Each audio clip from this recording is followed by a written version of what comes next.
Assalamualaikum warahmatullahi wabarakatuh. Sobat Misteri Senyum Cekam, semoga Anda masih selalu setia bersama kami, channel yang setiap hari selalu menyuguhkan cerita-cerita misteri menarik.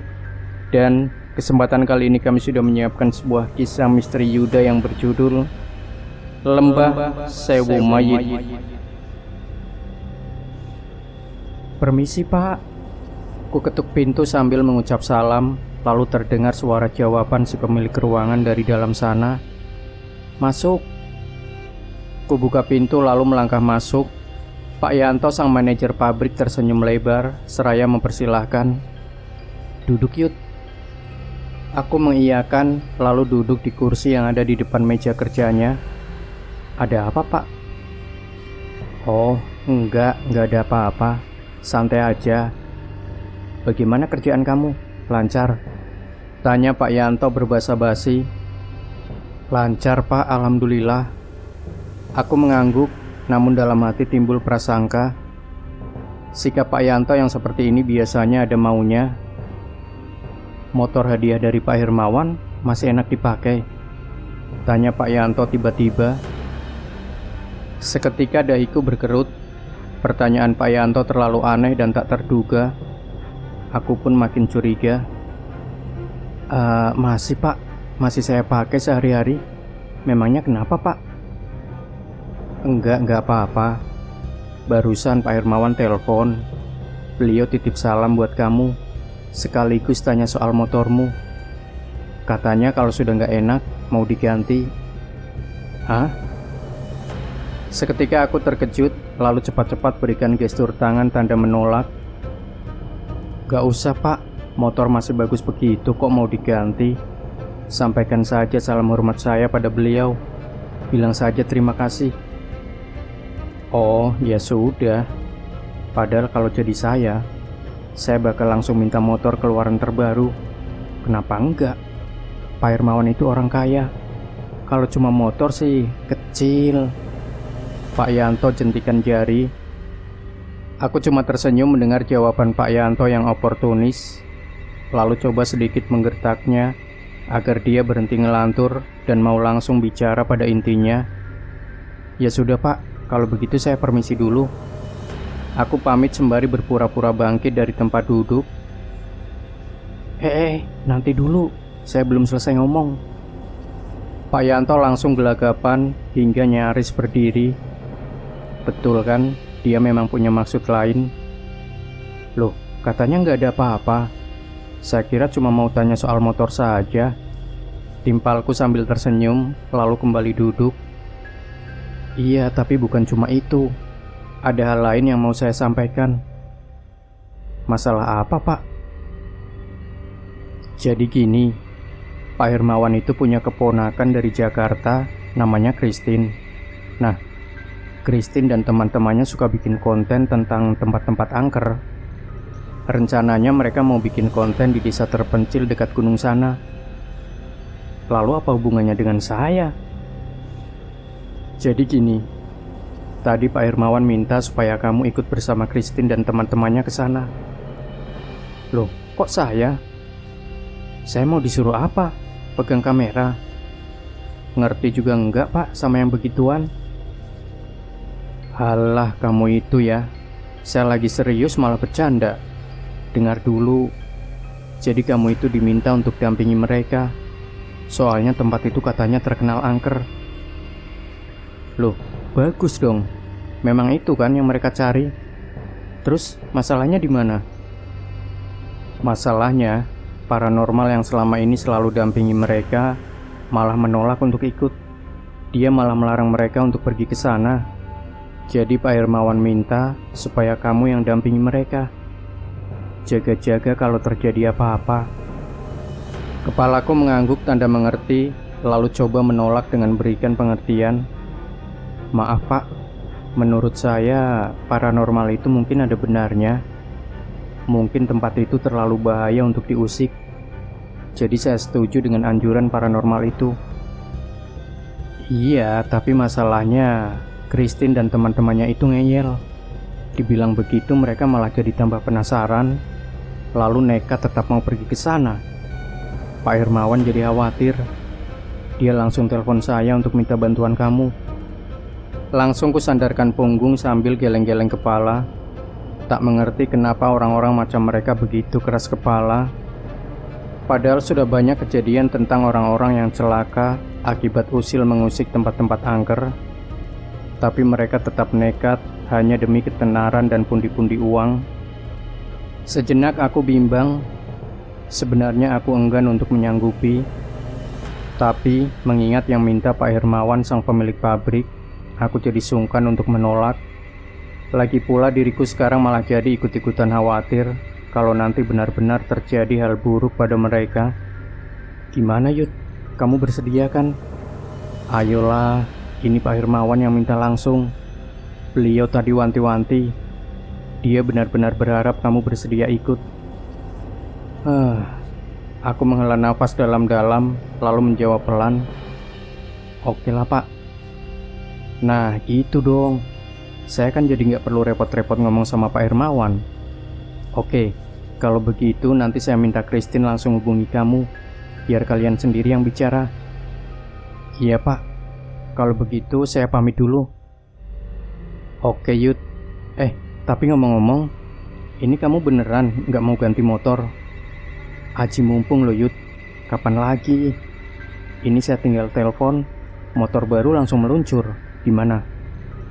Spontan aku tertawa mendengar tawaran Pak Yanto yang konyol itu. Gak usah Pak, terima kasih. Selepas maghrib di kontrakan, ponselku mendadak berdering memunculkan nomor asing.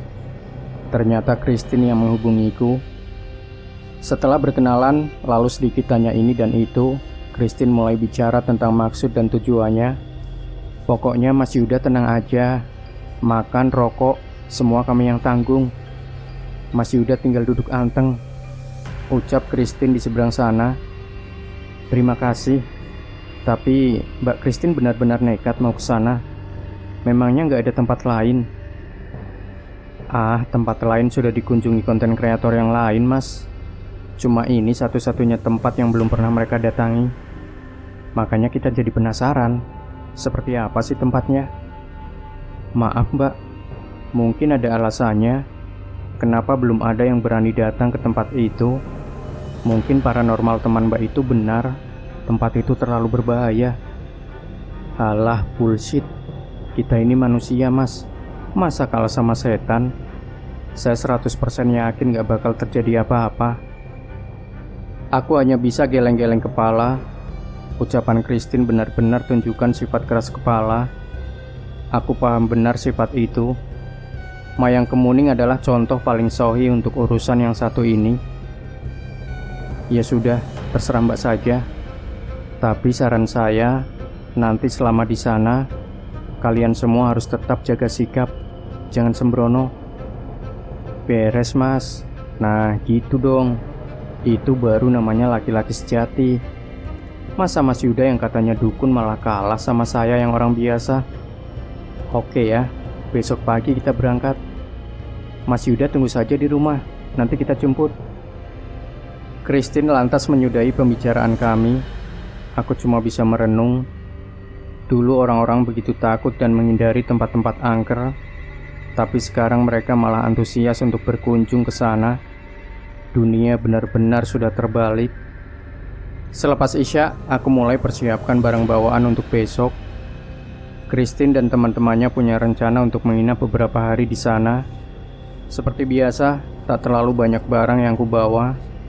Sarung dan peralatan sholat yang paling utama. Belum selesai beres-beres, mendadak tercium harum bunga melati memenuhi seisi ruang. Aku langsung menarik nafas dalam-dalam. Si bawel ini pasti sudah tahu rencanaku untuk pergi. Mau kemana kamu? Mayang Kemuning mendadak muncul tepat di sampingku. Dia berdiri sambil bersedekap tangan dengan wajah penuh curiga. Kamu kalau datang itu mbok ya ucap salam dulu. Jangan tiba-tiba muncul begitu. Kalau aku lagi ganti baju, gimana? Jawabku berkelakar, coba menghambat rentetan pertanyaan Mayang yang ku yakini sebentar lagi mengalir deras bak tsunami. Gak lucu. Kamu jangan coba-coba alihkan perhatian ya. Sekali lagi aku tanya, kamu mau kemana? Kuhela nafas sebentar, lalu menjawab santai. Aku diminta Pak Hermawan untuk dampingi keponakannya ke desa Krowok. Nggak tahu di sana mau apa. Jawabku sembari memasukkan kaos kaki ke dalam tas. Pak Hermawan itu bapaknya si Erlin yang genit itu kan? Lalu keponakannya perempuan juga kan? Iya kan? Iya, tapi kami bukan cuma berdua. Ada teman-temannya yang lain. Aku cuma diminta dampingi mereka selama di sana. Cuma itu. Lalu, kamu mau? Ya, gimana? Aku nggak enak nolak permintaan Pak Hermawan. Lagi pula cuma beberapa hari. Alasan? Pakai bawa-bawa nama Pak Hermawan segala. Kamu mau karena yang minta perempuan kan? Coba kalau yang minta laki-laki, pasti kamu tolak. Kata siapa? Siapapun yang minta, aku bakal tetap mau. Kebetulan saja ini perempuan. Lagi pula aku gak punya maksud apa-apa. Aku cuma takut mereka celaka. Itu saja. Mayang terdiam dengan wajah super cemberut. Bibirnya mengerucut dengan mata memandang sinis, tapi tetap cantik. Sementara aku sudah selesai beres-beres, mataku melirik Mayang yang malah buang muka. Aku menghampirinya, lalu membelai-belai rambutnya berharap emosinya reda. Udah dong ngambeknya. Aku tahu sebenarnya kamu paham kenapa aku mau ikut. Kamu gak perlu khawatir. Aku gak bakal kepincut perempuan lain. Gak ada perempuan di dunia ini yang bisa kalahkan kecantikan kamu. Apalagi bawelnya. Mayang langsung memukul dadaku pelan, tanda dia melunak. Aku menariknya ke dalam pelukanku, lalu mengecup pucuk kepalanya yang harum. Kamu itu ya, kenapa sih selalu curiga? Aku cuma takut kehilangan kamu. Kenapa sih kita tidak cepat menikah saja? Tanya Mayang sambil merangkul pinggangku. Kuraih dagu Mayang, lalu mengangkat wajahnya hingga kami saling tatap. Tapi Mayang justru menatapku dengan pandangan penuh harap. Aku berikan senyuman yang terbaik demi hilangkan rasa gundahnya. Kamu sabar ya. Aku pasti nikahi kamu. Aku janji. Ucapku sambil membelai pipinya. Mayang mengangguk merasa teryakinkan. Lantas dia benamkan kepalanya di dadaku. Aku bakal tunggu kamu sampai kapanpun, Yud. Aku sayang kamu. Ucapnya pelan. Akhirnya aku bisa bernafas lega. Bukan apa-apa. Dari setiap apa yang kulakukan, minta restu Mayang adalah hal yang paling sulit. Apalagi bila ada perempuan yang terlibat di dalamnya. Lalu Mayang pun pamit. Setelah sebelumnya mewanti-wanti agar aku selalu berhati-hati dan cepat panggil dia kalau terjadi sesuatu. Tak lama setelah Mayang pergi, aku segera ambil posisi duduk bersila siap meninggikan cipta. Aku berniat minta petunjuk Sang Maha Kuasa tentang tempat yang akan kudatangi. Jujur saja, aku penasaran. Reputasi tempat itu membuatku tergerak untuk mencari tahu. Apalagi timbul firasat tak enak begitu mendengar nama desa itu, Desa Krowok. Dari namanya saja sudah munculkan berbagai tafsir tentang asal-usulnya. Dalam keheningan ku coba pusatkan pikiran, sambil berkali-kali ucapkan nama Desa Krowok dalam hati. Aku berharap Sang Maha Kuasa mau berbaik hati memberi petunjuk yang kuharapkan. Dalam mata terpejam, mata batinku sedikit demi sedikit mulai perlihatkan sesuatu. Perlahan-lahan muncul gambaran satu tempat asing yang justru membuatku jadi bertanya-tanya. Tempat apa ini? Tadinya kukira bakal muncul tampilan desa yang hijau dan asri. Tapi ternyata mata batinku malah menampilkan sebuah tanah kosong yang luas dan gelap. Aku coba untuk kembali fokus. Gambaran itu pun kian jelas. Benar-benar kosong dan gelap. Namun mendadak ada sesuatu yang bergerak-gerak dari dalam tanahnya. Lalu tiba-tiba, bro, astaga. Dari dalam tanah muncul begitu banyak manusia-manusia tanpa kepala. Ya Allah. Kulirik jam dinding tepat pukul 10 pagi. Mendadak terdengar bunyi klakson mobil di luar sana. Bismillah. Kugendong ransel lalu membuka pintu.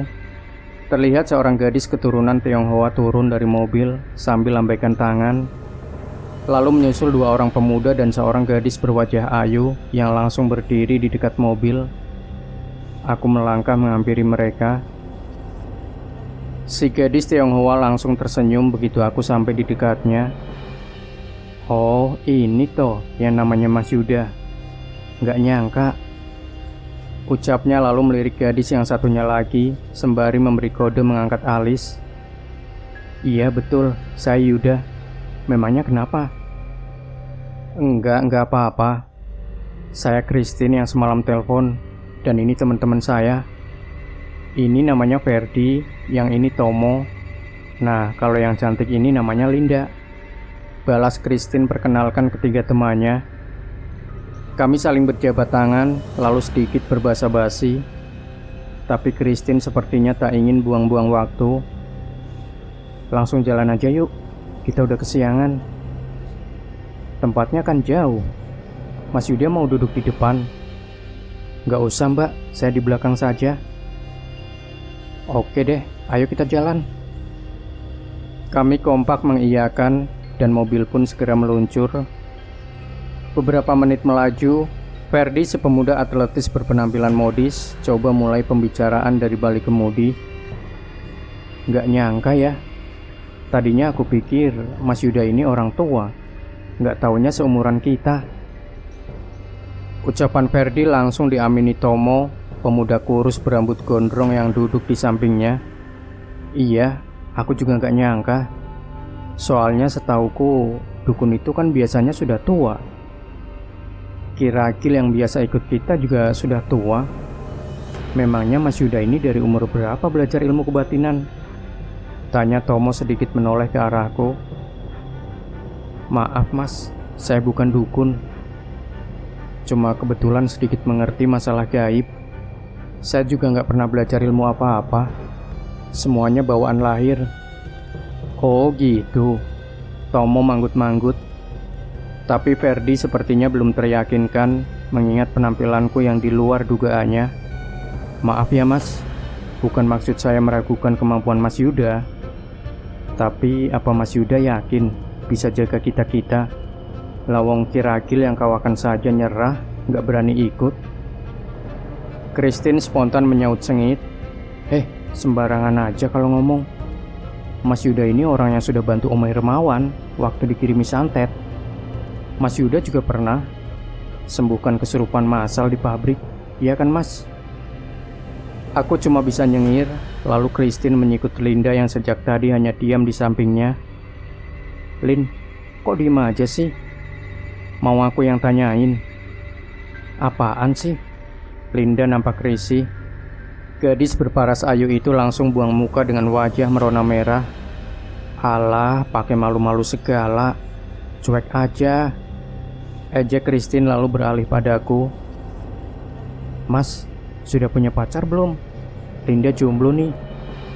Linda langsung mendelik, tapi Christine malah tertawa terbahak-bahak diikuti Tomo dan Ferdi.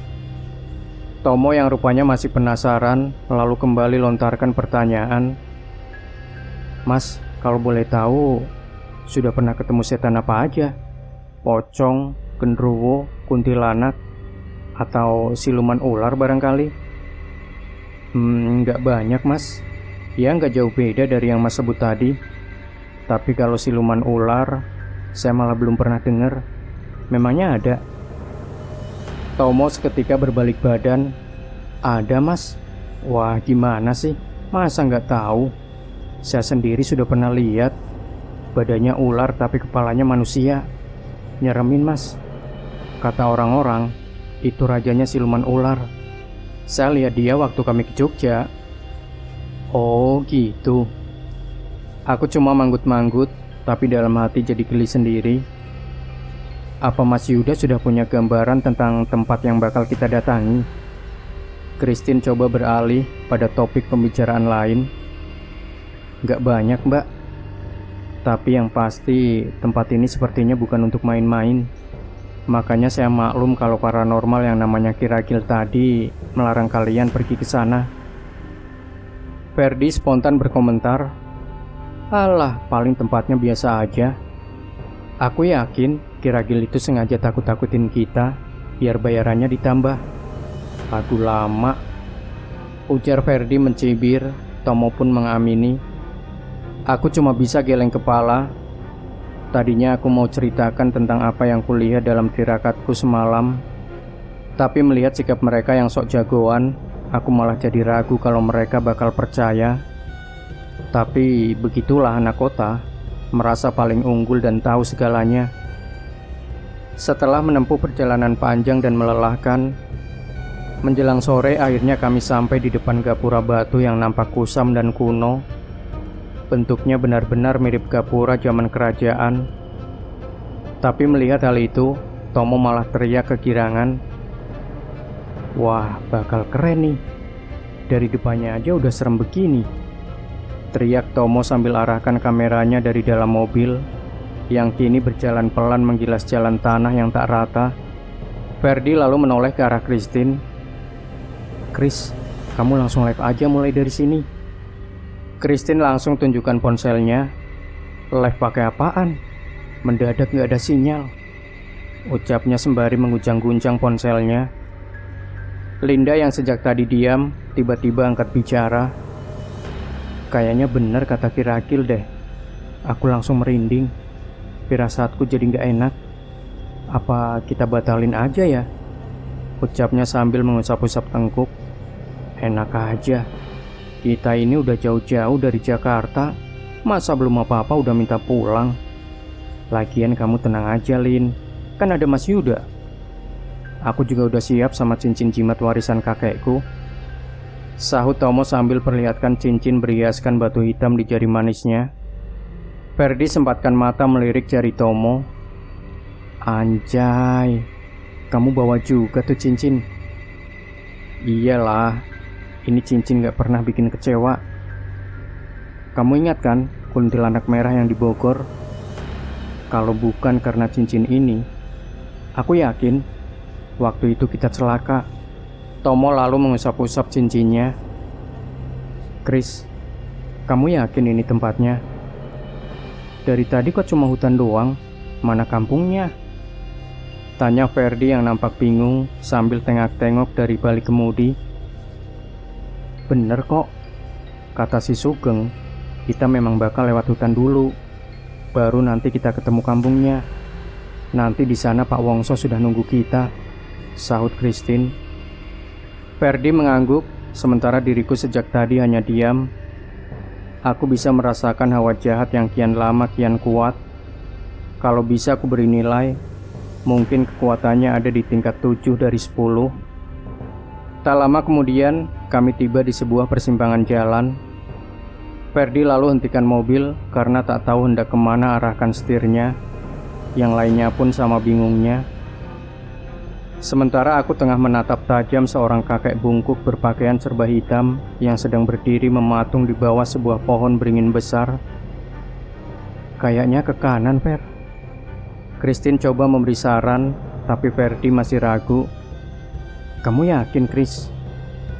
Christine tak langsung menjawab. Dia malah menoleh ke arahku seakan minta pendapat. "Iya, ke kanan," ucapku setelah melihat kakek bungkuk itu menunjuk arah yang sama. "Oke." Ferdi pun langsung membelokkan setir mobilnya mengikuti petunjukku.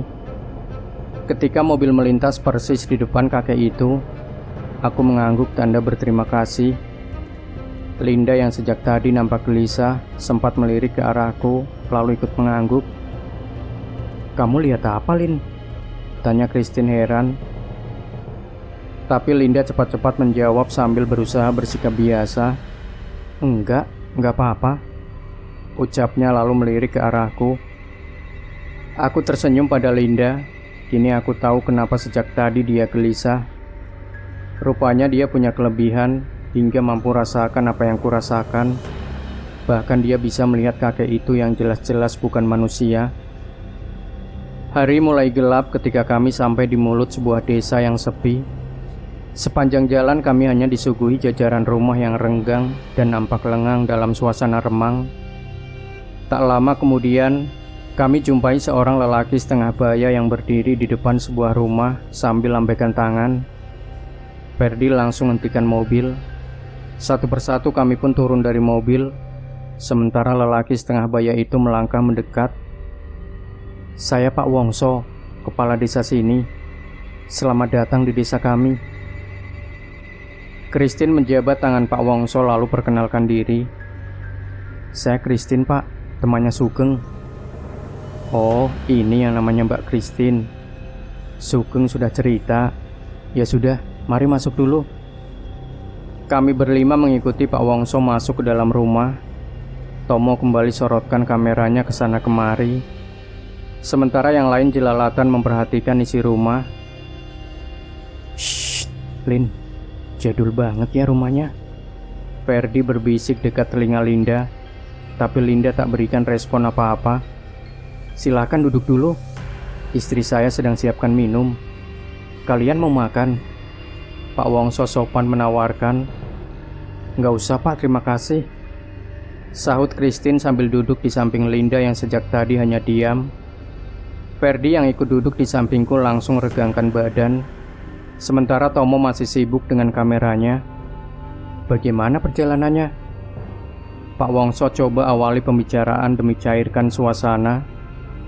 "Lancar Pak, tapi tadi kami sempat bingung waktu ketemu persimpangan jalan di hutan sana," sahut Christine. "Persimpangan?" Pak Wongso heran sampai kerutkan dahi. Wajah ramahnya seketika berubah tegang.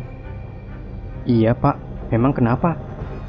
Christine menjawab tak kalah heran. "Oh, nggak apa-apa. Yang penting sekarang kalian sudah sampai," sahut Pak Wongso coba bersikap biasa. Lalu muncul dari dapur seorang wanita paruh-baya berwajah keibuan, membawa nampan berisikan air minum. "Monggo diminum dulu." Wanita itu ramah menawarkan sembari letakkan nampan di atas meja. Pak Wongso kemudian memperkenalkan wanita itu yang tak lain adalah istrinya. "Ini Sumirah, istri saya." Kami kompak mengangguk pada Ibu Sumirah yang kini duduk di samping Pak Wongso. Wanita itu lalu bicara coba tunjukkan keramahannya. "Kamar kalian sudah siap. Yang laki-laki nanti tidur di kamar saya, yang perempuan di kamar sebelahnya," jelas Bu Sumirah sembari menunjuk dua kamar yang berjajar. "Iya Bu, terima kasih," sahut Christine. "Ya sudah, saya tinggal ke belakang dulu ya," ujar Bu Sumirah lalu kembali ke dapur. "Maaf Pak, dari kemarin saya cari di peta kok nggak ada ya nama desa Krowok.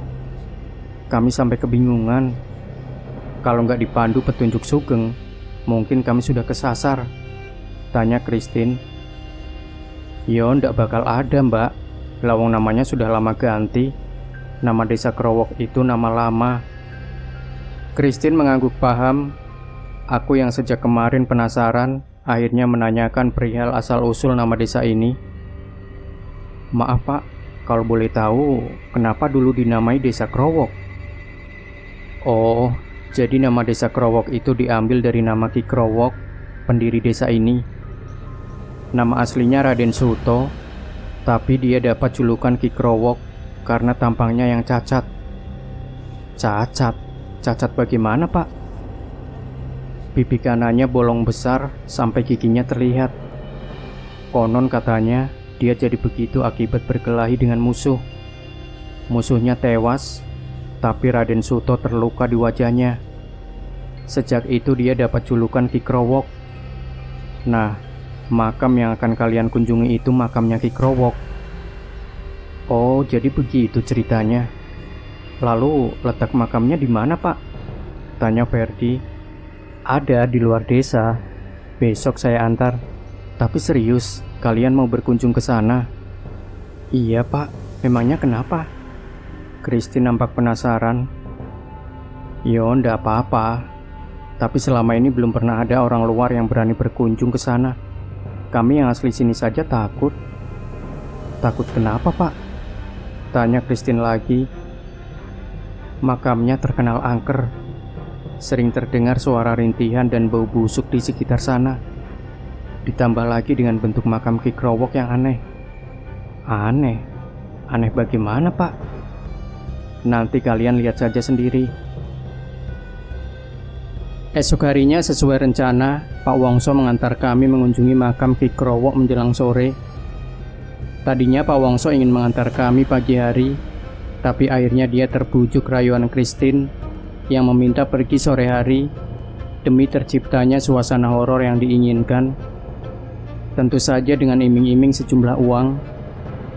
Sepanjang langkah kami menapaki jalan desa berbatu, tak nampak lihat kehidupan lazimnya sebuah desa.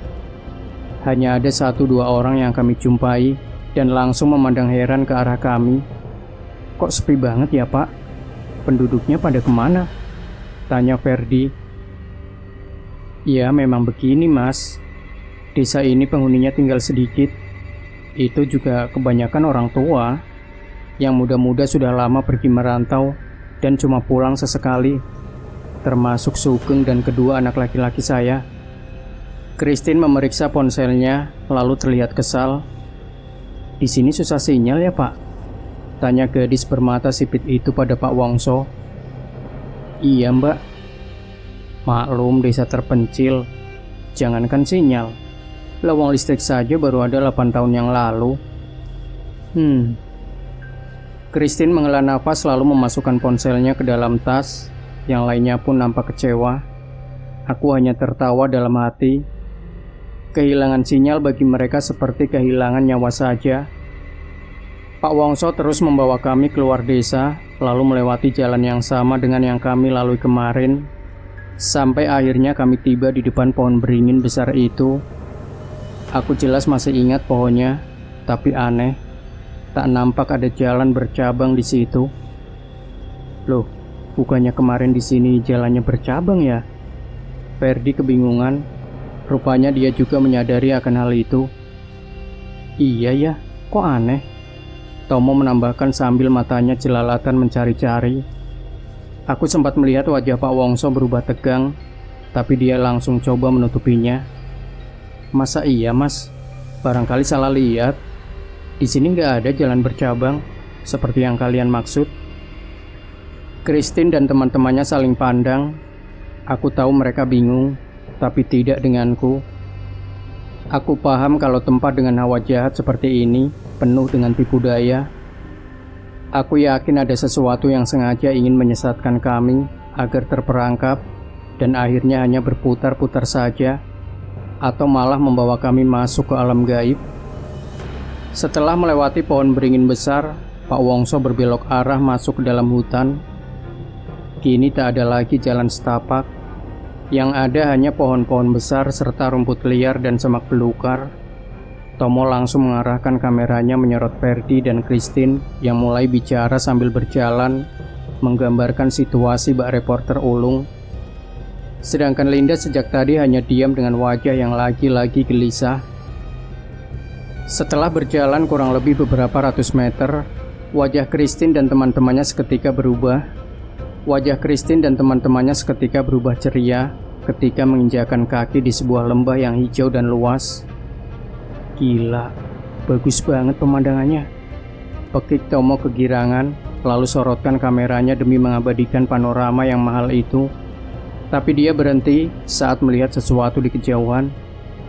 Itu apa, Pak? Tanya Tomo sambil menunjuk ke atas sebuah bukit kecil. Yaitu makamnya Ki Krowok. Jawab Pak Wongso lalu melangkah menuju ke sana. Aku hanya diam. Sudah sejak tadi aku lihat saung itu. Sekarang aku tahu rupanya hawa jahat itu bersumber dari sana. Tapi bukan itu saja. Aku juga merasakan hal yang sama di seluruh area lembah ini. Ferdi nampak antusias. Dia mempercepat langkahnya hendak mendahului kami. Tapi Pak Wongso langsung memperingatkannya. Jangan buru-buru, Mas. Biasa saja. Tetap dalam rombongan, pinta Pak Wongso. Tapi Ferdi seperti tak peduli. Dia tetap melangkah cepat, tapi akhirnya kembali melambat ketika Christine mendelik memberi kode agar pemuda itu mau patuh. Chris, kita jangan lama-lama di sini ya, pinta Linda tiba-tiba. Sepertinya dia tak nyaman merasakan hawa yang sama seperti yang kurasakan sejak tadi. Ya ampun Lin, kamu kenapa sih? Baru nyampe udah ribut. Tahu begini mending kamu tinggal di rumah Pak Wongso aja tadi, hardik Ferdi. Iya Lin, kamu tenang aja, paling cuma sebentar kok. Lagian kalau ada apa-apa kan ada Mas Yuda, ya nggak Mas? Christine kembali memberi kode mengangkat alis. Linda langsung diam, sementara kami terus melangkah menapaki jalan menanjak menuju puncak bukit. Hingga akhirnya kami sampai di depan saung itu. Gila, bakalan heboh nih. Aku yakin videonya nanti pasti banyak yang nonton. Tomo girang bukan kepalang sambil arahkan lensa kameranya. Sementara mataku tak lepas terus perhatikan saung itu. Sebuah bangunan sederhana tanpa dinding, hanya ada atap rumbia yang ditopang 4 tiang kayu kokoh sebagai penyangga yang tertanam di tanah.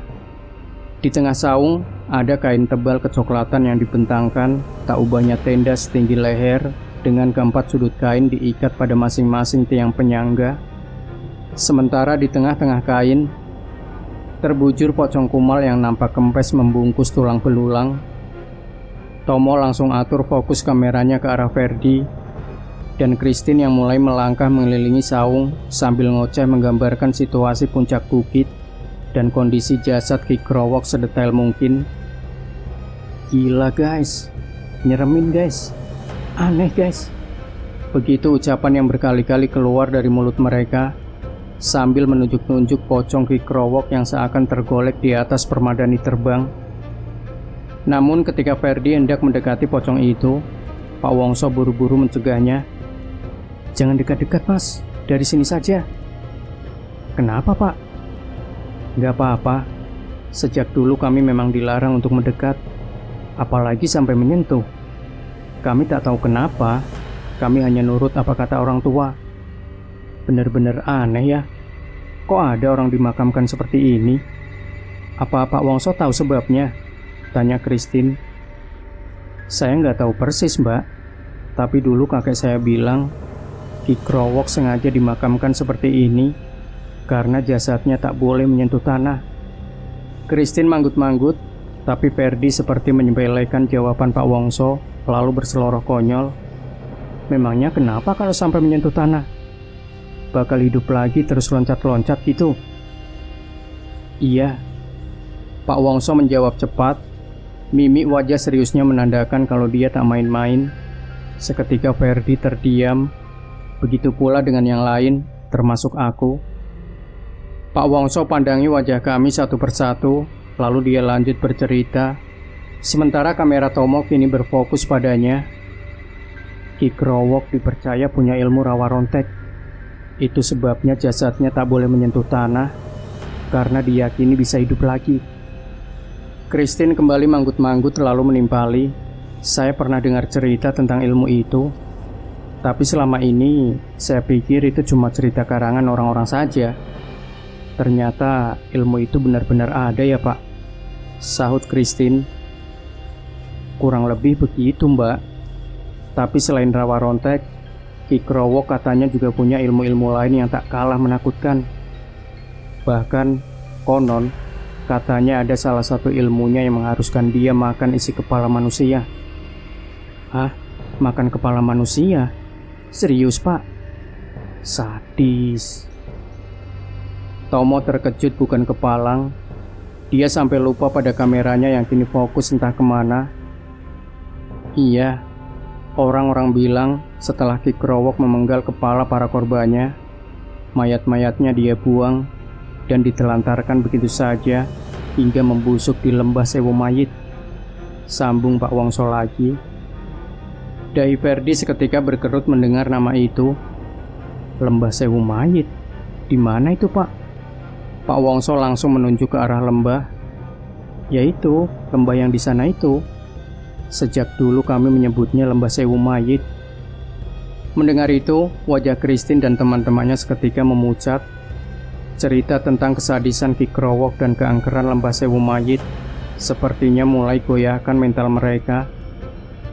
Sedangkan aku langsung tertegun. Ternyata itu jawaban dari misteri tubuh-tubuh tanpa kepala yang kulihat dalam semediku tempo hari. Pantas saja aura hitamnya begitu kental. Lembah itu ternyata kuburan dari para korban keganasan ilmu hitam. Setelah mendengar cerita Pak Wongso, sikap Christine dan teman-temannya jadi berubah. Mereka jadi lebih kalem dan hati-hati selama proses pengambilan gambar berlangsung. Selama itu pula aku terus mengawasi sekeliling, termasuk lembah itu. Jujur saja, meski hamparan rumput nan hijau itu begitu memanjakan mata, tapi hawa jahat serta kisah seram di baliknya membuatku jadi tak tenang. Hingga akhirnya mataku melihat ada seorang gadis yang sedang memperhatikan kami di kejauhan. Siapa dia? Demit atau manusia? Maaf Pak, itu siapa? Sejak tadi sepertinya dia terus memperhatikan kita, tanya Christine yang rupanya juga melihat gadis itu. Oh, itu si Utari, si anak haram. Biarkan saja, tak perlu digubris. Dia memang tinggal di lembah ini. Tinggal di sini? Kok berani ya? Tempat ini kan angker. Jauh dari mana-mana lagi. Hebat juga nyalinya, sahut Tomo berdecak kagum. Ya, mau bagaimana lagi? Harus berani. Dulu ibunya Utari tinggal di desa waktu masih gadis, sampai dia diusir warga karena hamil tanpa suami. Dia yang tak punya siapa-siapa, akhirnya ditampung Mbah Karjan, puncan makam Ki Krowok yang tinggal di lembah ini. Jelas Pak Wongso. Oh gitu. Jadi sekarang si Utari dan ibunya tinggal di tempat ini dengan Mbah Karjan, tanya Ferdi coba memastikan. Pak Wongso cepat menggeleng. Tadinya begitu, tapi sekarang Utari tinggal sendiri. Ibunya sudah meninggal beberapa tahun yang lalu. Sedangkan Mbah Karjan sudah lama wafat waktu Utari masih kecil. Hah? Jadi dia cuma sendirian di tempat seperti ini? Kok saya malah jadi kasihan ya? Christine kini memandang iba ke arah Utari yang masih berdiri mematung di sana. Diriku juga ikut kasihan. Benakku lantas membayangkan bagaimana gadis itu menjalani hari-harinya. Hidup sebatang kara di tempat angker seperti ini jelas bukan kehidupan yang didambakan orang-orang. Tapi benakku jadi bertanya-tanya, kenapa dia tidak pindah saja? Kalau memang dia dianggap sebagai aib hingga tak bisa kembali ke desa, setidaknya dia bisa pergi ke tempat lain yang jauh lebih aman dan layak ketimbang di tempat seperti ini. Ayo, saya rasa sudah cukup. Hari mulai gelap. Lebih baik sekarang kita pulang, ujar Pak Wongso mengingatkan. Christine nampak kecewa, begitu pula Tomo dan Ferdi. Sepertinya mereka ingin lebih lama lagi ada di tempat ini. Namun mereka tak berani protes dan hanya menurut meski dengan wajah tak rela. Tapi baru saja kami hendak pergi, Linda yang sejak tadi diam malah bertingkah aneh. Matanya tiba-tiba melotot, mulutnya menggeram-geram. Linda, kamu kenapa? Christine bertanya heran. Tapi bukannya menjawab, Linda malah berteriak sambil menunjuk ke arah makam Ki Krowok. Kembalikan kepalaku. Kembalikan kepalaku. Christine spontan mundur ketakutan, sementara yang lainnya tersentak kaget lalu ikut mundur merapat ke arahku. Aku pun terkejut, tak menyangka kalau apa yang kutakutkan akhirnya benar-benar terjadi. Kelebihan yang dimiliki Linda ternyata menarik lelembut penghuni tempat ini untuk mendekat, hingga akhirnya Linda kerasukan. Namun tanpa diduga, tiba-tiba Linda mendekati saung, lalu mengguncang-guncang kain penyangga, hingga pocong Ki Krowok terguling jatuh ke tanah. Ya Allah. Aku berlari ke arah pocong itu, lalu berusaha untuk mengangkatnya secepat mungkin. Tapi aku kesulitan, karena pocong Ki Krowok yang tadinya nampak ringan, kini begitu berat tak ubahnya bongkahan karang. Setengah mati kukerahkan tenaga sampai urat-uratku keluar. Akhirnya setelah bersusah payah, pocong itu bisa kuangkat. Namun belum sempat aku mengembalikannya ke tempat semula, Linda yang tengah kerasukan tiba-tiba mendekat lalu hendak menyerangku. Tahan dia. Aku berteriak menggugah yang lain agar mencegah Linda, tapi mereka hanya diam, tak ada yang berani bergerak ataupun bersuara. Aku tak punya pilihan lain. Dalam posisi masih membopong pocong Ki Krowok, ku tendang tubuh Linda hingga gadis itu terpental masuk ke semak-semak. "Bantu saya angkat pocongnya," teriakku lagi sedikit membentak. Aku harus gunakan waktu yang sempit ini sebelum Linda kembali datang menyerang. "Pak, itu tolong Mas Yuda." Christine memekik sambil mengguncang-guncang pundak Pak Wongso.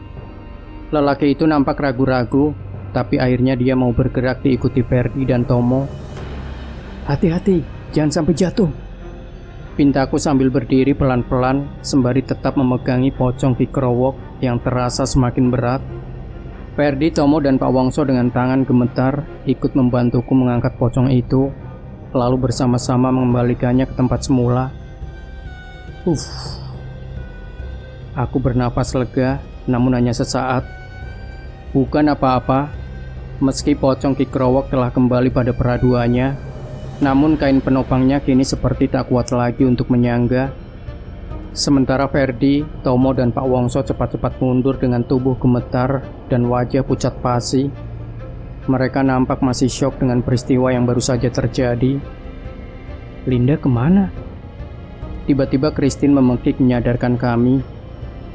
Aku bergegas menghampiri tempat di mana jatuhnya Linda tadi, tapi tak kutemukan gadis itu di sana. Ya Allah, kemana dia? "Linda! Linda!"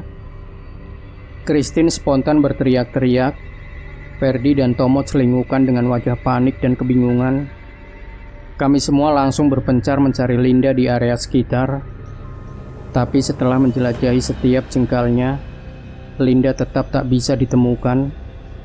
Sejenak kami bingung kemana lagi harus mencari. Lalu kami putuskan untuk mencari Linda di area lembah. Tapi sebelum pergi, Tomo nampak khawatir dengan kondisi pocong Ki Krowok. "Itu pocongnya gimana?" Sepertinya kain penopangnya nggak bisa tahan lama." "Biarkan saja dulu, itu urusan nanti.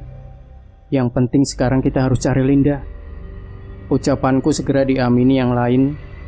Lalu kami cepat-cepat turun dari bukit menuju lembah sambil tak henti berteriak memanggil-manggil, "Linda! Linda!" Christine dan teman-temannya kini mencari di tengah padang rumput yang luas. Sementara aku dan Pak Wongso sibuk mencari kesana kemari dalam situasi yang makin gelap. Tapi usaha kami sia-sia. Linda bagai hilang di telan bumi. Setelah lelah mencari tanpa hasil, Christine mendekatiku lalu bertanya dengan wajah panik dan ketakutan, "Bagaimana ini, Mas?" Belum sempat aku menjawab, Ferdi datang mendekat lalu coba memberi saran, "Kita cari di hutan." Tapi aku lantas menggeleng, "Tidak perlu. Saya yakin Linda masih ada di sekitar sini. Dia tak mungkin bisa bergerak secepat itu dalam waktu yang singkat." "Masih di sini? Mana? Sudah kita cari tapi nggak ada." Sanggah Tomo tak setuju dengan pendapatku. Saya menduga kalau Linda disembunyikan penghuni tempat ini. Sepertinya kita tak bisa menemukannya dengan cara biasa. Harus dengan cara lain. Ucapku coba memberi penjelasan. Pak Wongso mengangguk paham, sementara Christine dan kedua temannya hanya bisa saling pandang. "Lalu selanjutnya bagaimana?" tanya Ferdi. Sebentar kulayangkan pandangan menyapu area lembah dan sekitarnya. Lalu akhirnya diriku mantap ambil keputusan. "Kalian kembali saja ke rumah Pak Wongso. Biar saya sendiri yang lanjut mencari Linda." Christine nampak keberatan lalu cepat menyanggah. "Serius, Mas? Apa tak perlu kami bantu?" tanya gadis itu. "Jangan, terlalu berbahaya. Hari sudah gelap. Saya takut kalian nanti kenapa-napa. Apa yang terjadi dengan Linda bisa saja terjadi pada kalian semua." Ucapanku seketika membuat wajah Christine dan teman-temannya bertambah pucat. Lalu Pak Wongso angkat bicara coba mengingatkanku. "Apa Mas Yuda yakin? Jangan main-main, Mas. ini bukan tempat sembarangan. Aku mengangguk coba yakinkan Pak Wongso. Iya Pak, saya tahu resikonya. Tapi lebih baik begitu, ketimbang kalian semua ikut celaka. Sekarang Pak Wongso dan yang lain pulang saja. Cari kain atau apapun yang lebih kuat untuk menopang pocong Ki Krowok. Pak Wongso manggut-manggut. Dia sepertinya setuju dengan rencanaku. Ya sudah, tapi hati-hati ya Mas. Saya usahakan secepatnya kembali dengan membawa bantuan, sekalian kain yang Mas Yuda minta. Aku pun mengiyakan, lalu mereka bergegas pergi meninggalkanku sendirian di tengah padang rumput yang luas dan gelap ini. Kembali kulayangkan pandangan menembus gelap, mengandalkan mata ularku. Tapi seberapapun keras aku mencoba, tetap saja tak bisa kutemukan apa-apa. Akhirnya ku coba tajamkan mata batin, berusaha menembus dinding gaib yang kuyakini jadi penghalang, hingga aku tak bisa menemukan keberadaan Linda. Namun dalam hikmatku, dunia di sekitarku seakan-akan berubah. Padang rumput yang luas tiba-tiba berganti jadi hamparan tanah kosong yang tandus. Suasana mendadak sunyi dan mencekam di bawah cakrawala yang jadi kemerahan. Aku sadar kalau kini berada dalam dimensi lain. Sepertinya ada satu kekuatan yang membawaku masuk ke tempat ini. Tapi di sini justru aku bisa merasakan sesuatu, hingga mataku melihat Linda yang tengah berdiri di kejauhan. Linda! Aku berteriak memanggilnya, namun suaraku seolah redam hingga Linda tak mampu mendengar. Aku hendak mendekatinya, tapi baru beberapa langkah saja. Tiba-tiba tanah yang kupijak seperti bergetar bersamaan dengan merebaknya bau bangkai yang menyengat menusuk rongga hidung. Tanganku mengepal siap dengan segala kemungkinan. Firasatku mengatakan sebentar lagi bakal terjadi sesuatu. Getaran itu semakin keras hingga tanah menjadi retak dan terbelah. Lalu dari retakannya, tiba-tiba muncul tangan kotor yang menyeruak keluar dari dalam tanah. Aku terkejut, tapi lebih terkejut lagi saat melihat fenomena mengerikan yang terjadi berikutnya. Dari dalam tanah, kemunculan manusia-manusia bertubuh busuk tanpa kepala, merayap keluar dari perut bumi tak ubahnya binatang melata yang keluar dari sarangnya. Aku spontan siap siaga. Aku tak tahu apa maksud dari kemunculan mereka. Tapi dari gelagatnya, aku yakin mereka muncul bukan untuk mengajakku beramah tamah. Sebentar saja tempat ini sudah dipenuhi tubuh-tubuh tanpa kepala yang berdiri di sekitarku. Lalu pelan tapi pasti, mereka mendekat dengan langkah kaku yang diseret-seret. Mulutku komat kamit terapalkan mantra pelindung raga. Aku tahu diriku dalam bahaya, tapi aku pikir tak ada gunanya melakukan benturan fisik. Karena sejatinya mereka hanyalah arwah penasaran yang terperangkap di tempat ini. Benar saja, ketika jarak kami tinggal beberapa langkah lagi, gerakan mereka terhenti akibat terhalang pagar gaib yang kokoh melindungi diriku. Tapi yang lainnya terus saja berdatangan, hingga di sekelilingku kini dipenuhi tubuh-tubuh tanpa kepala yang terus berusaha maju untuk menjamahku. Aku tak mau berlama-lama. Aku masih harus menolong Linda. Kukerahkan tenaga dalam sambil rapalkan doa-doa penangkal, lalu mengibaskan kedua tanganku tak ubahnya menyibak tirai. Kun fayakun. Seketika puluhan dari mereka langsung tercerai-berai, lalu berulang kali kukibaskan kedua tanganku sambil merapal doa-doa. Hingga sebentar saja, di sekelilingku penuh dengan tubuh-tubuh tanpa kepala yang tergeletak bertumpang tindih. Aku tak tahu apa yang selanjutnya bakal terjadi, tapi aku telah siap, bahkan kalau ternyata mereka bangun lagi. Namun tanpa disangka-sangka, tubuh mereka tiba-tiba hilang begitu saja. Tentu saja itu membuatku heran, tapi apa yang kuharapkan, ini alam gaib. Kemudian setelah menunggu untuk beberapa saat, tak ada lagi yang terjadi di tanah kosong yang sunyi dan gersang ini. Diriku bernafas lega. Meski tergolong singkat, namun kejadian tadi tetap saja menegangkan. Kini aku kembali fokus untuk mencari Linda. Aku tak bisa membiarkan gadis itu hilang berlama-lama. Sejenak mataku jelalatan mencari kemana Linda pergi, hingga akhirnya terdengar suara jeritan dari sebuah bukit batu yang nampak di kejauhan.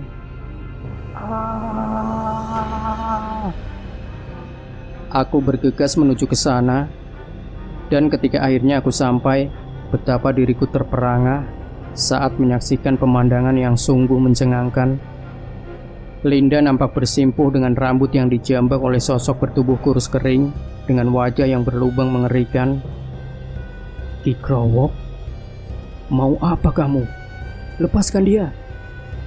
Teriakku lantang sambil menunjuk tegas.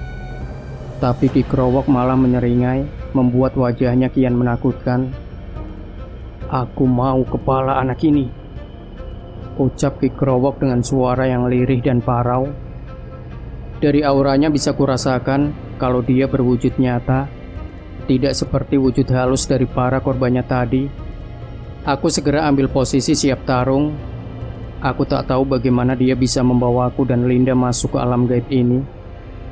Tapi yang pasti aku harus menyingkirkannya dan membawa Linda keluar dari tempat ini. Allahu Akbar! Aku bertakbir sembari layangkan tinju kosong tanpa tenaga dalam, beradu keras dengan tubuh Ki Krowok yang kurus, namun ternyata sekeras batu. Ki Krowok tak bergeming. Dia malah menyeringai, lalu tiba-tiba melempar Linda hingga gadis itu terhempas membentur batu. Bruk! Linda! Aku berlari mendekati Linda yang terkulai di atas tanah. Sebentar ku periksa denyut nadinya. Syukurlah, dia cuma pingsan saja. Aku hendak membawa Linda menyingkir dari tempat ini. Namun tanpa diduga, Ki Krowok tiba-tiba sudah ada di belakangku, lalu menjambak rambutku dan menyeretku hingga beberapa meter. Aku berteriak kaget saat rambutku dijambak Ki Krowok, lalu diseret hingga beberapa meter. Aku berontak melepaskan diri dan berhasil memukul tangannya sampai dia terdorong mundur. Ki Krowok nampak marah melihat buruannya lepas. Dia kembali maju hendak mencengkram kepalaku dengan kuku-kukunya yang runcing. Aku berkelit sembari memukul hingga tubuh kurusnya terhempas jatuh ke tanah. Aku tak ingin sia-siakan kesempatan ini. Selagi dia masih terkapar, kuhantamkan tinjuku berkali-kali hingga dia meraung kesakitan. Jerit kesakitannya membuatku makin bersemangat. Tangan kananku terangkat tinggi-tinggi, siap hujamkan pukulan pamungkas. Tapi belum sempat itu terjadi, Ki Krowok mendadak hilang tanpa bekas. Aku mundur selangkah, lalu ambil sikap waspada. Aku tak tahu apakah aku benar-benar sudah menghancurkannya, tapi firasatku mengatakan kalau dia tak semudah itu untuk dikalahkan. Tapi itu urusan nanti. Sekarang yang terpenting adalah keselamatan Linda. Aku harus segera membawa gadis itu keluar dari tempat ini. Kuhampiri Linda yang masih tergolek pingsan. Ku duduk bersila di dekatnya, lalu berkhidmat pejamkan mata. Hingga tak lama berselang, dunia di sekitarku seakan-akan berubah. Semilir angin yang berhembus membuatku perlahan-lahan membuka mata. Alhamdulillah. Kini aku berada di tengah padang rumput luas di bawah naungan langit yang gelap. Suara binatang malam yang bersahutan menandakan kalau aku telah kembali ke alam nyata. Ku bopong tubuh Linda, lalu melangkah hati-hati melintasi padang rumput yang gelap. Namun, ketika aku mulai masuk ke dalam hutan, hawa jahat yang sempat hilang kini kembali terasa. Aku tak tahu kejutan apa lagi yang telah menunggu. Yang ada dalam otakku hanyalah membawa Linda secepat mungkin keluar dari hutan ini. Mendadak terdengar suara menggeram bergema seantero hutan. Aku terpaksa menghentikan langkah karena merasa ada ancaman yang terasa begitu dekat. Benar saja, tak jauh dari tempatku berdiri, ada bayangan yang muncul dari balik kegelapan. Aku tercekat. Untuk sejenak aku terpaku di tempatku berdiri. Ki Krowok hidup lagi. Ki Krowok berdiri sambil menyeringai. Dia yang tadi kulumpuhkan di alam gaib, kini hadir di alam nyata dengan aura jahatnya yang begitu kuat. Kurebahkan tubuh Linda, lalu melindunginya dengan energi gaib, sekedar untuk berjaga-jaga. Di saat yang bersamaan, Ki Krowok datang dengan cakar-cakarnya yang runcing mengerikan. Grrrr. Ki Krowok menyerang sambil menggeram. Aku berkelit, lalu sengaja menjauh agar Linda terhindar dari mara bahaya. Ki Krowok memburuku, lalu menyabetkan kuku-kukunya. Kusambut dirinya dengan pukulan pemusnah dalam satu kepalan tangan. Suara benturan terdengar ketika tinjuku berada keras dengan tangan Ki Krowok. Aku terpental mundur, sementara Ki Krowok nampak terhuyung-huyung. Aku kembali menghantam dengan energi yang lebih besar. Ki Krowok yang belum tegak berdiri, jadi tak mampu berkelit, lalu terjengkang dengan tulang rusuk yang patah, amblas ke dalam. Diriku hendak kembali menyerangnya, tapi gerakanku terhenti saat melihat Ki Krowok kembali bangkit, seolah tak terjadi apa-apa.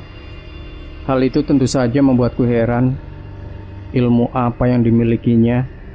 Aku tahu ilmu rawa ronteknya membuatnya tak bisa mati selama masih menyentuh tanah. Tapi tubuhnya yang cepat pulih menandakan kalau dia punya ilmu yang lain. Tapi aku tak peduli. Bagaimanapun caranya, aku harus mengalahkannya. Ki Krowok jelas manusia yang berbahaya. Tak terbayangkan kalau dia tetap hidup, lalu berkeliaran memburu kepala manusia. Aku kembali memukulnya dengan tenaga dalam berlipat ganda. Sementara Ki Krowok hanya diam berdiri angkuh menyambutku dengan tangan terbuka. Aku terpental lalu jatuh terduduk di tanah, sementara Ki Krowok terhempas beberapa meter dengan tengkorak kepala yang rengkah. Cepat-cepat aku bangkit untuk menuntaskan seranganku, tapi Ki Krowok lebih dulu bangkit, lalu menyeringai dengan kepala yang telah kembali utuh. Edan. Ki Krowok tersenyum seolah mengejek. Lubang di pipinya memperlihatkan barisan giginya yang kini jadi runcing. Aku kembali maju lalu menghujaninya dengan tinju bertubi-tubi. Ki Krowok langsung tumbang dengan kepala remuk dan patah tulang di beberapa bagian. Aku tak mau mengulangi kesalahan yang sama. Sekuat tenaga, kuangkat tubuh Ki Krowok, lalu melemparnya hingga tersangkut di sebuah pohon besar. Tubuh Ki Krowok yang tersangkut nampak mengeluarkan asap, lalu kering dan menghitam. Tanganku mengepal siap menghantam bila dia bangun lagi. Tapi setelah beberapa saat, dia tak lagi bergerak. Syukurlah. Aku langsung berlutut dengan nafas tersengal-sengal. Memukul dengan tenaga dalam sebesar itu membuat tubuhku jadi begitu letih. Kedua tanganku terasa sakit akibat terlalu memaksakan diri. Sebenarnya sejak awal aku bisa saja berubah wujud, lalu selesaikan semua ini dengan cepat. Tapi bagaimana bisa aku terlepas dari pengaruh iblis itu jika aku masih terus mengandalkannya? Tapi syukurlah, segalanya kini telah usai. Aku ingin kembali kepada Linda dan pastikan kalau dia baik-baik saja. Tapi baru saja aku berdiri, mendadak muncul sosok kurus kering yang keluar dari balik kegelapan. Astaga! Mataku terbelalak tak percaya. Ki Krowok kembali datang dalam bentuk yang sempurna. Tapi kejutannya tak berhenti sampai di situ. Dari arah yang lain ikut bermunculan sosok yang sama, hingga kini diriku dikelilingi 7 Ki Krowok sekaligus. Aku sadar kalau ini tak main-main. Tadinya kupikir akan lebih mudah mengalahkannya ketimbang menghadapi demit. Tapi ternyata ilmu hitamnya membuatnya jauh lebih unggul dibanding demit manapun yang pernah kuhadapi. Aku tak punya pilihan lain. Aku tak mungkin menghadapinya dalam wujud manusia. Mengalahkan satu Ki Krowok saja sudah membuatku kewalahan, apalagi sekarang ada 7. Gila. Kupusatkan konsentrasi barang sejenak demi melepaskan kekuatan iblis yang terbelenggu dalam tubuhku. Sebentar saja 2 titik hitam di bawah pusarku terasa panas, lalu menjalar ke sekujur tubuh, hingga akhirnya iblis itu pun terbebas.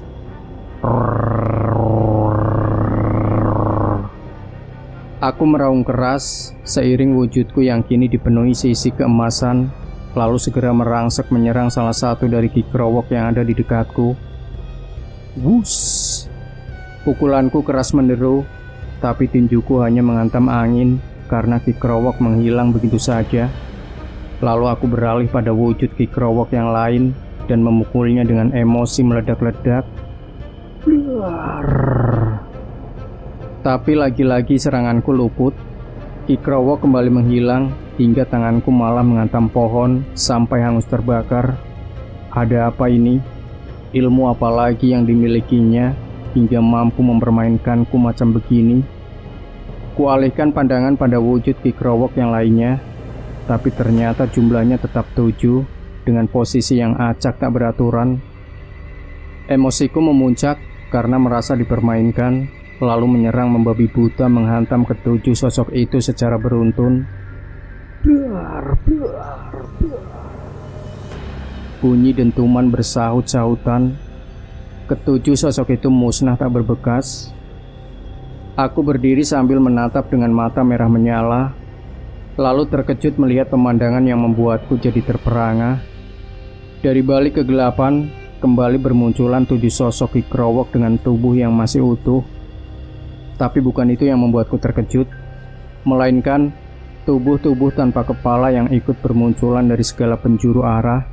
Situasinya jadi serba sulit. Kini aku berada dalam kepungan 7 kikrowok beserta puluhan atau bahkan ratusan tubuh tanpa kepala yang berjalan kaku menuju ke arahku. Tapi tiba-tiba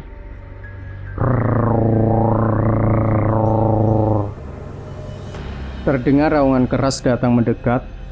Lalu mendadak muncul sosok yang membuatku jauh lebih terperangah lagi. Sosok dengan sisik emas di sekujur tubuhnya, dengan mata merah menyala sembari mendesiskan lidahnya yang bercabang 2. Ya Allah, apakah ini nyata? Sosok bersisik emas itu lalu menerjang ke arah kerumunan tubuh-tubuh tanpa kepala. Tangannya menghantam kian kemari hingga membuat tubuh-tubuh busuk itu hancur menjadi debu. Sejenak aku diam terpaku. Aku seperti sedang menyaksikan diriku sendiri tengah berlaga, hingga aku tersadar masih ada 7 kikrowok yang harus kuhadapi. Kutinggalkan dulu sosok bersisik emas itu dengan segala kejutannya. Kini aku kembali fokus pada 7 kikrowok yang sekarang berdiri berjajar seolah menantang untuk diserang. Kuhujani mereka dengan pukulan penuh energi, tapi lagi-lagi seranganku hanya mengenai pohon yang langsung tumbang. Aku berteriak luapkan emosi. Aku benar-benar dibuat kehabisan cara.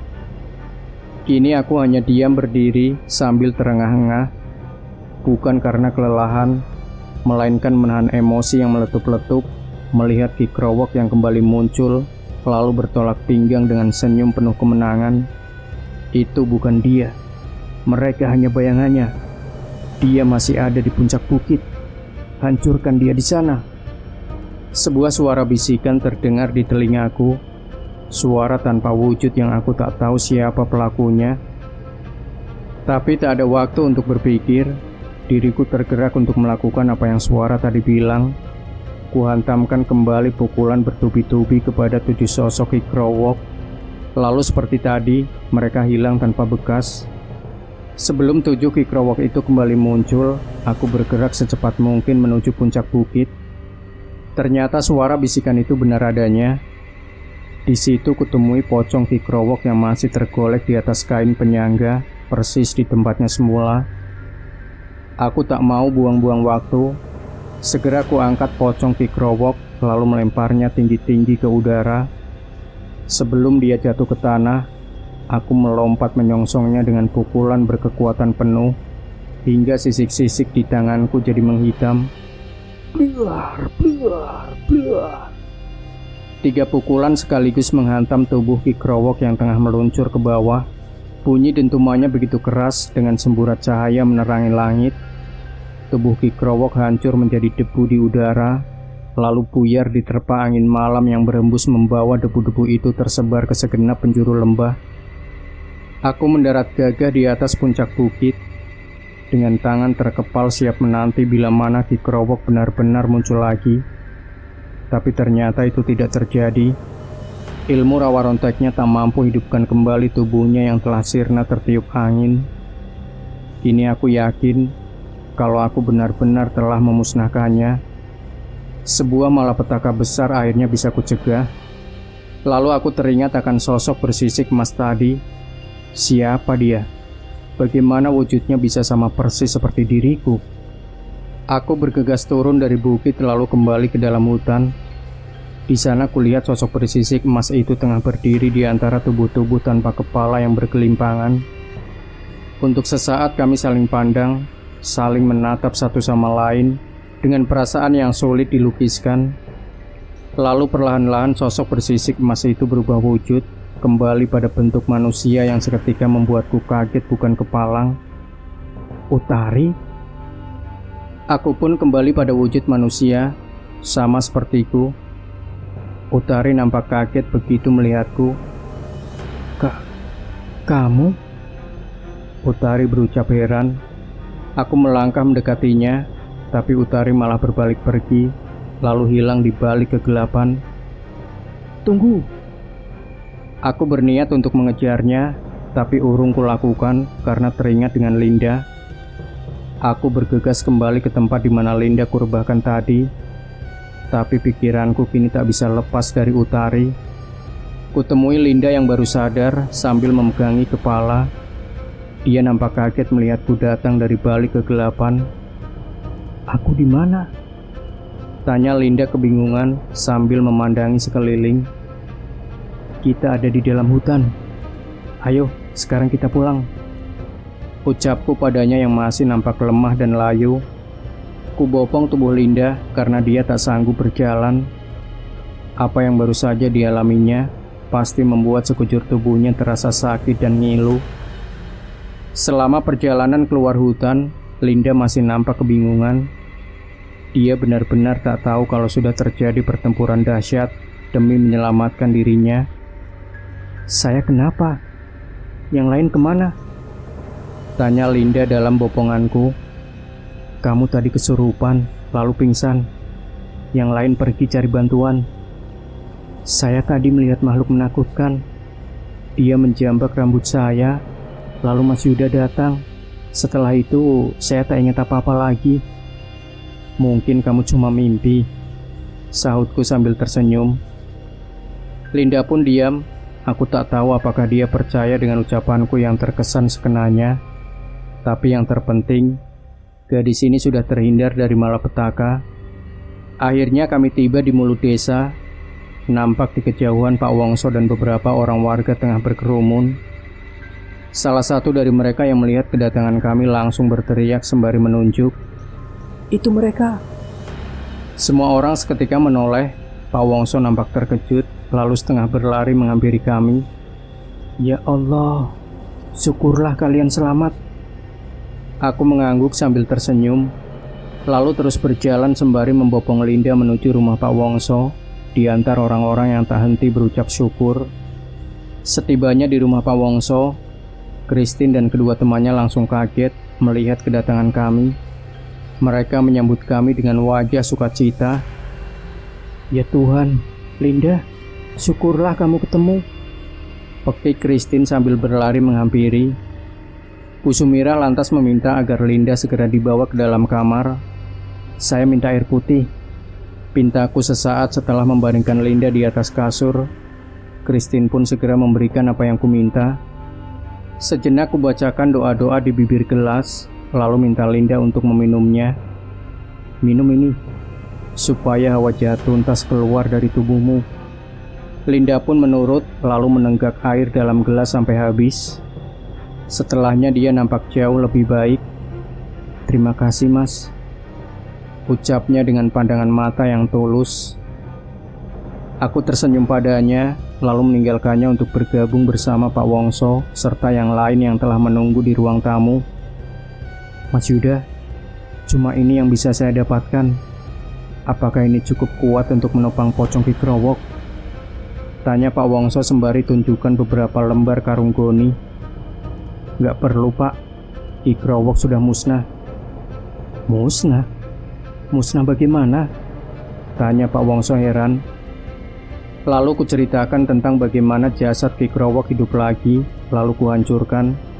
Tentu saja dengan segala pengurangan agar ceritanya terdengar wajar dan bisa diterima. Walah, gak nyangka ya. Ternyata Mas Yuda ini orang sakti. Pak Wongso memuji sambil menepuk-nepuk pundakku. Ah, biasa saja Pak. Ki Krowok memang bisa hidup lagi. Tapi dia tak bisa apa-apa. Tubuhnya memang jadi berat, tapi rapuh. Cuma sekali pukul langsung hancur. Jelasku sengaja merendah. Jadi sekarang sudah aman? Tanya Ferdi penasaran. Aku pun menjawab dengan penuh keyakinan. Insya Allah. Alhamdulillah. Semua orang berucap syukur, tapi tidak dengan Tomo. Beneran sudah aman? Tanya pemuda gondrong itu dengan wajah penuh selidik. Iya. Kalau nggak percaya, sekarang kamu boleh lihat ke sana. Jawabku coba menguji nyalinya. Tapi Tomo langsung melengos sambil menjawab dengan mimik wajah yang lucu. Ya, mana berani Mas. Aku pun tertawa lalu menunjuk cincin yang melingkar di jarinya. Loh, bukannya kamu punya cincin warisan kakekmu itu? Tapi Tomo cuma bisa nyengir-nyengir sambil garuk-garuk kepala. Lalu aku beralih pada Pak Wongso dan menceritakan perihal kemunculan Utari. Pak, tadi di sana saya dibantu Utari. Utari? Pak Wongso seketika kernyitkan dahi. Iya, saya mau tanya, apa Bapak kenal orang tuanya? Kalau kakek dan neneknya saya kenal, ibunya juga saya kenal. Mereka asli orang sini. Tapi bapaknya Utari yang kami tak tahu. Ibunya Utari cuma bungkam waktu kami tanya. Kalau Mbah Karjan? Tanyaku lagi. Oh, kakek bungkuk itu. Dia juga asli orang sini. Banyak yang bilang kalau dia keturunan Ki Krowok. Makanya dia yang jaga makamnya. Mungkin itu sebagai bentuk tanggung jawabnya atas dosa-dosa Ki Krowok dulu. Sepertinya dia ingin menjaga agar Ki Krowok tak bangun lagi. Jelas Pak Wongso. Aku tertegun. Kakek bungkuk. Apa jangan-jangan sosok kakek yang kulihat di bawah pohon beringin besar tempo hari? Tapi bisa jadi itu benar dia. Mungkin dia sengaja tunjukkan jalan yang benar agar kami tak tersesat. Esok harinya Linda sudah pulih seperti sedia kala. Tak henti-hentinya dia ucapkan terima kasih karena merasa dirinya telah kuselamatkan. Terima kasih ya Mas, ucap Linda untuk sekian kalinya. Iya, sama-sama. Gila, Lin. Mas Yuda itu peduli banget sama kamu. Mas Yuda nekat cari kamu sendirian malam-malam. Yang lainnya malah disuruh pulang. Bener-bener cocok, Lin. Udahlah, jadiin aja, ujar Christine berapi-api. Tapi sekarang Linda tak mendelik. Dia malah tersipu sambil menundukkan wajah. Sementara aku cuma bisa senyum-senyum saja. Hari itu aku sengaja kembali ke lembah untuk menemui Utari di rumahnya, berbekal petunjuk dari Pak Wongso. Tapi sesampainya di sana, Utari tak ada. Aku cari dia di area lembah, bukit dan sekitar hutan. Tapi dia juga tak bisa kutemukan. Kemana dia? Akhirnya aku kembali pulang dengan perasaan kecewa. Aku belum sempat berterima kasih padanya. Segala misteri tentang dirinya pun belum terungkap. Siapa dia? Bagaimana bisa dia menjelma menjadi siluman ular, persis seperti diriku?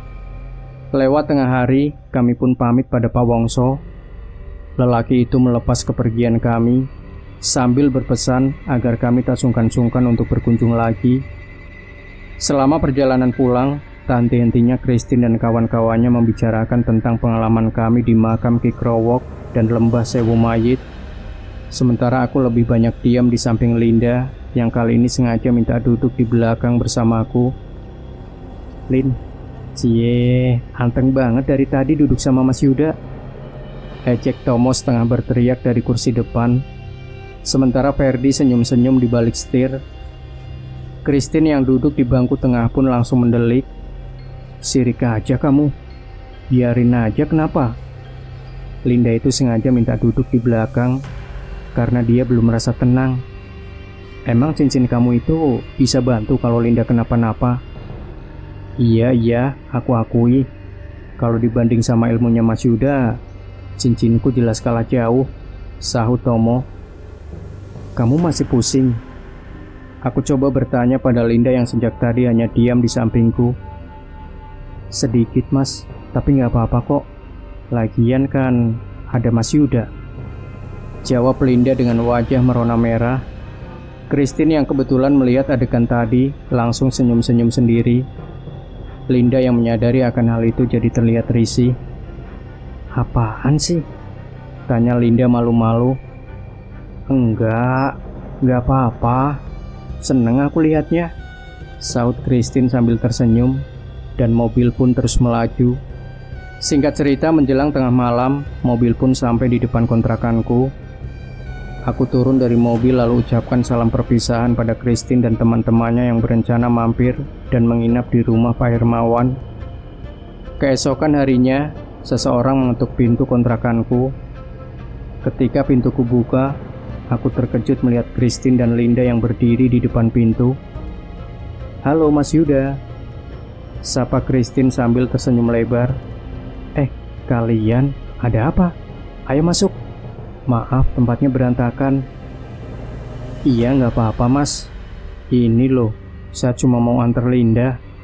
Dari kemarin dia merengek minta diantar ke sini sebelum kami pulang ke Jakarta, ujar Christine sambil melirik Linda yang duduk di sampingnya. Oh gitu. Ada perlu apa Lin? Ada yang bisa saya bantu? Enggak mas, cuma mau main aja. Mas Yuda nggak kerja? Tanya Linda. Enggak, saya sengaja minta izin 1 hari, soalnya capek banget, jawabku sambil memijit-mijit lengan. Linda tersenyum manis lalu menyodorkan bungkusan yang sejak tadi dia bawa. Ini mas, saya bawa makanan buat Mas Yuda. Mas sudah makan belum? Wajahku langsung sumringah lalu menyambut bungkusan itu. Wah, kebetulan saya memang belum makan. Makasih ya.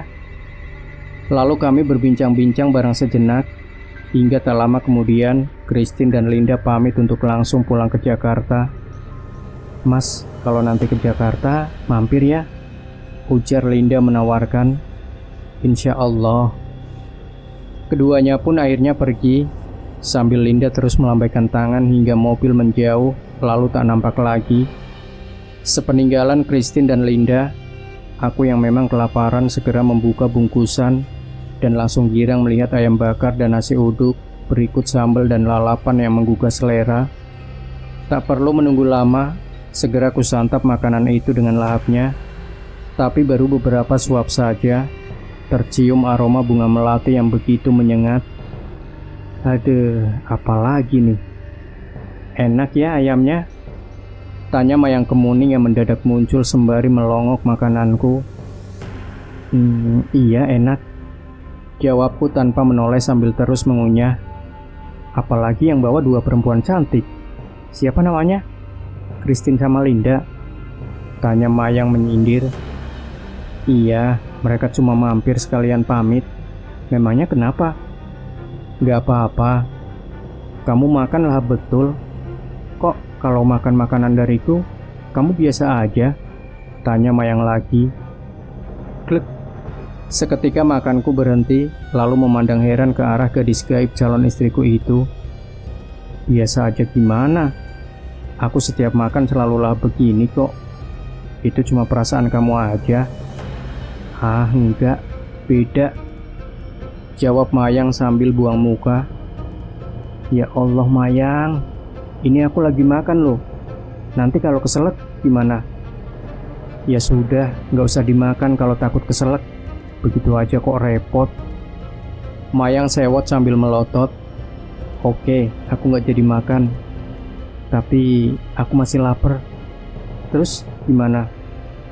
Gampang, aku bakal bawa makanan buat kamu. Tapi awas ya, awas saja kalau makannya gak lahap seperti tadi. Sahut Mayang gregetan sambil menunjuk-nunjuk. Iya Mayang. Ya Allah ya Rasulullah. Demikian Sobat Misteri Sunyi Mencekam. Jangan lupa berikan komentar Anda, like, share video ini, subscribe channel Sunyi Mencekam, dan nantikan kembali cerita-cerita misteri terbaru dari kami. Wassalamualaikum warahmatullahi wabarakatuh.